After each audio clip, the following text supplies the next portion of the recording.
এবার কেয়ার হাসপাতালে চিকিৎসাধীন আপসীন নেত্রী বিএনপি চেয়ারপারসন বেগম খালেদা জিয়া। তবে শারীরিক অবস্থা সংকটাপন্ন। এমন খবরে গত কয়েকদিন ধরে রাজধানীর এই হাসপাতালের সামনে তার শারীরিক অবস্থার খোঁজ নিতে ভিড় করছেন দলের নেতাকর্মী ও সমর্থকরা। জড়ো হচ্ছেন সাধারণ মানুষও। সবার একটাই জিজ্ঞাসা, এখন কেমন আছেন সাবেক প্রধানমন্ত্রী?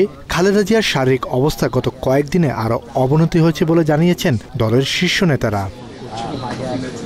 তবে বর্তমানে বেগম জিয়ার কি অবস্থা সে বিষয়ে জানিয়েছেন তার ব্যক্তিগত চিকিৎসক doctor AZM Zahid Hossain. America, UK এবং বাংলাদেশের চিকিৎসকদের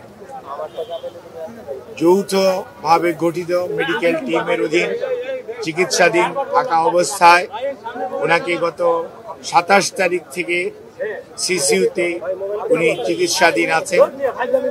আল্লাহর অশেষ মেহেরবানিতে ডাক্তাররা যে চিকিৎসা দিচ্ছেন সেই চিকিৎসা উনি গ্রহণ করতে পারছেন, অথবা আমরা যদি বলি মেনটেন করছেন।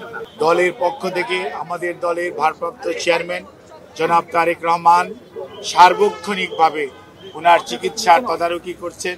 ওনার সুস্থতার জন্য দোয়া চাই এবং আল্লাহ রাব্বুল আলামিন যাতে দেশবাসীর দোয়া, সারা পৃথিবীর অনেক মানুষের ওনার প্রতি ভালোবাসা এবং দোয়ার কারণেই হয়তোবা উনি এই যাত্রায় সুস্থ হয়ে উঠবেন বলে আমরা আশা করি। সাবেক প্রধানমন্ত্রী বেগম খালেদা জিয়ার শারীরিক অবস্থা অপরিবর্তিত রয়েছে এ বিষয়ে গুজব না ছড়ানো আহ্বান জানিয়েছেন দলের স্থায়ী কমিটির সদস্য অধ্যাপক ডাক্তার জাহিদ। গুজব ছড়ানো এবং গুজবে কান না দেওয়ার জন্য বিনীতভাবে পরিবারের পক্ষ থেকে, দলের পক্ষ থেকে আপনাদেরকে আমরা অনুরোধ করছি। আমাদের দল কিভাবে আপনাদেরকে ইনফরমেশন দিবে সেটিও আমাদের দলের পক্ষ থেকে জানিয়ে দেওয়া হয়েছে। কাজেই সম্মানিত সাংবাদিক ভাই ও বোনেরা, আপনারা ধৈর্য ধরুন। দীর্ঘ 6 বছর যাবৎ আপনারা আমাদেরকে সহযোগিতা করেছেন।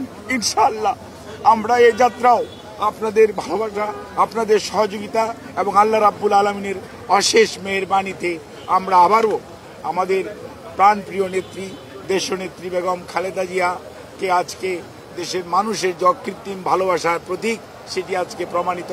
সেই লক্ষ্যেই আমরা আপনাদের সহযোগিতা চাই। আমাদের ভারপ্রাপ্ত চেয়ারম্যান জনাব তারেক রহমান আপনাদের সবাইকে অনুরোধ করেছেন যে ধৈর্য ধারণ করার জন্য। মাত্র 30% টাকায় জমির মালিক হয়ে নতুন বাংলাদেশের গড়ে তোলার স্বপ্ন দেখা বাংলা বসতি। এ সময় খালেদা জিয়াকে বিদেশ নিয়ে চিকিৎসার বিষয়টিও খোলাসা করেন তিনি।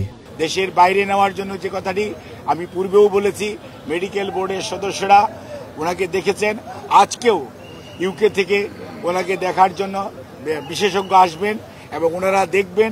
দেখার পরবর্তীতে ওনাকে যদি ট্রান্সফারেবল হয়, আমাদের যদি ট্রান্সফার করার প্রয়োজন পড়ে মেডিকেল বোর্ড মনে করে, তখনই ওনাকে সেই যথাযথ সময়ে ওনাকে চিকিৎসার জন্য দেশের বাইরে নিয়ে যাওয়া হবে।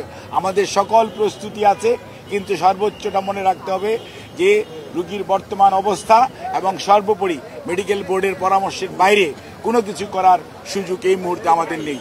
বিএনপি চেয়ারপারসন খালেদা জিয়ার শারীরিক জটিলতা নতুন নয়। গত কয়েক বছর ধরে নানা ধরনের গুরুতর রোগে ভুগছেন। চিকিৎসার ইতিহাস ঘেটে জানা যায় অনেক বছর ধরেই liver cirrhosis, arthritis, diabetes, kidney, ফুসফুস এবং চোখের সমস্যা সহ নানা জটিলতায় ভুগছেন।